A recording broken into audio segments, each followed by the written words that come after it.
You heard the saying that if all the money in the world was equally distributed amongst everyone, 7 billion people who are alive today, that if all of the wealth, financial wealth and money was equally distributed amongst everyone, that in a short while it will be back in the same pockets. And the question is why? Why would it be back in the same pockets? I believe it was Henry Ford who was asked the question. He had amassed so much. He had become one of the richest men in the United States during his time. And a young reporter asked him a question. They said, what happens if all of the wealth that you've accumulated is taken away from you? What would happen? And he made such a beautiful, remarkable statement. He said, within a space of 5 years, I'll make it all back. Now, that wasn't a statement as a result of ego.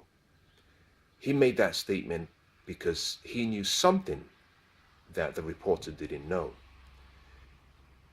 The reason why all of the money will come back to the same pockets is simply because of what we call habits. Your daily habits decides who you become. If you want to know the future that you will have, the best way you can see your future is to look at your habits. Because what you do daily and what you do consistently, what you do continuously, decides who you become permanently. The reason all that money, wealth will be back in the same pocket is simply because those who have made the wealth and who have created the financial fortune, they will simply go back to doing what they do well. Habits make you rich. Habits make you wealthy. Habits make you happy. Habits make you prosperous. Habits make you intelligent. Habits give you wisdom. Every future, every life is sculptured by daily habits, what you do. Those who are intelligent, those who are wise, those who are smart will simply go back and do what they've been doing. And what is interesting is that success is something that you attract. Success, money, wealth, happiness, joy is attracted to people who are hardworking, who have goals and who are goal focused, who will put in the effort, the sacrifice needed. Wishing doesn't attract success.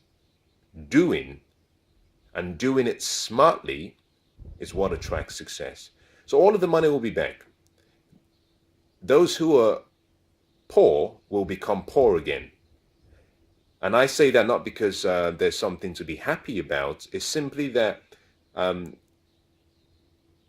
the habits of the poor. Let me give you one. And this really separates those who are wealthy and those who are living the lives of their dreams, because wealth is a very broad term. I'm talking about financial wealth here now. And I'm using that as a reference because you can quantify it and you can measure it. If I talk about happiness, it's very subjective. If I talk about love, it's very subjective.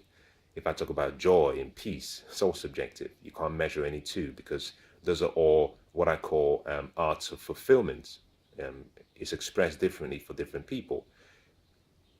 Wealth accumulation and money, on the other hand, is a result of you creating value for people. That you can measure because it's easy to quantify how much and how much value you're creating for people based on what you have. Think about it very simply. Whatever you earn now is a reflection of the value you're creating. So if you want to earn more, just create more value for people. Do more for people, solve more problems, create more value than you're being paid for, and what you're paid will increase. It's a law. It's a principle of life. You don't have to wish for more money. You just simply have to do more.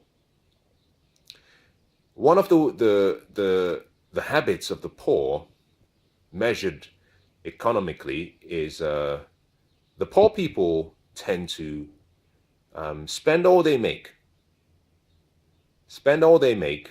and then they invest the rest. That is a natural a lifestyle that many people who've been grown up, have been raised in, and they've grown up to express. And it doesn't just stay with the poor, the middle class. And I was born with that mindset, and it's taken me a long time to start changing it. You get paid, you spend, and then whatever you have left, you invest. Even worse, you save. That is a habit of a poor person. They spend and then they save the rest.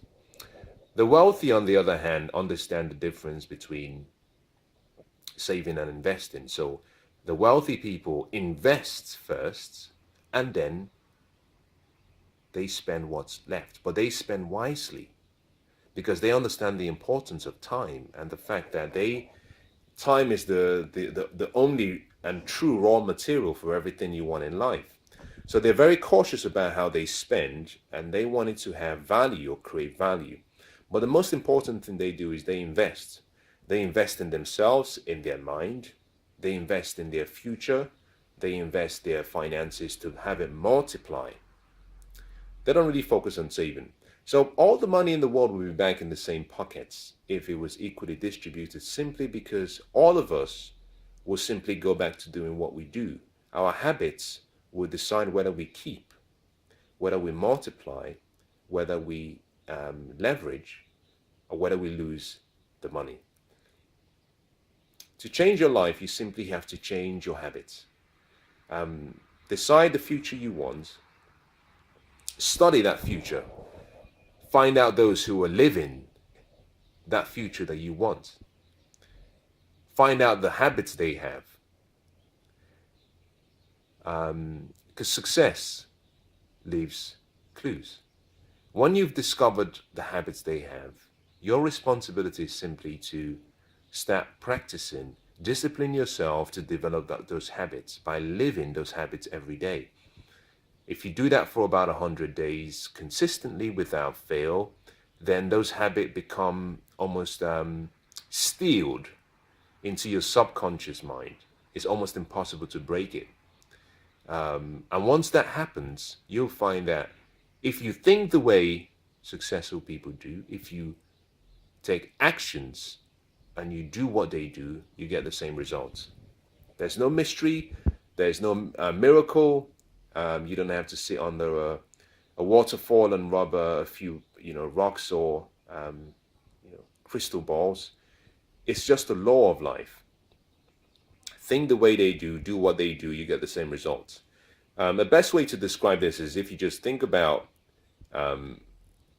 perhaps on the physical side, if there is someone who you know who is maybe a professional athlete or is maybe a fitness fanatic, someone who understands the science of the body, understands the importance of good nutrition, understands the importance of well-being, and understands the importance of training.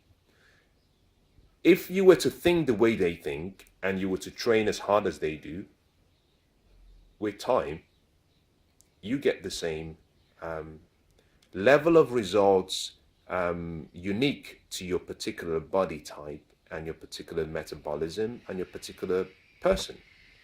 But you get to change. You find that you become a lot more physically fit, and your thinking, the way you see food and the purpose of food, the way you train the body and the purpose of training, the way you rest, you sleep, the way you look after your nurture your whole well-being changes because you're thinking like them. And as you're thinking like them, you start to act like them. So to change your life, just change your habits. The secret to your future is really hidden in what you do on a daily basis. Your habits, your routines, when combined, they become rituals. Those rituals will take you to any future you want.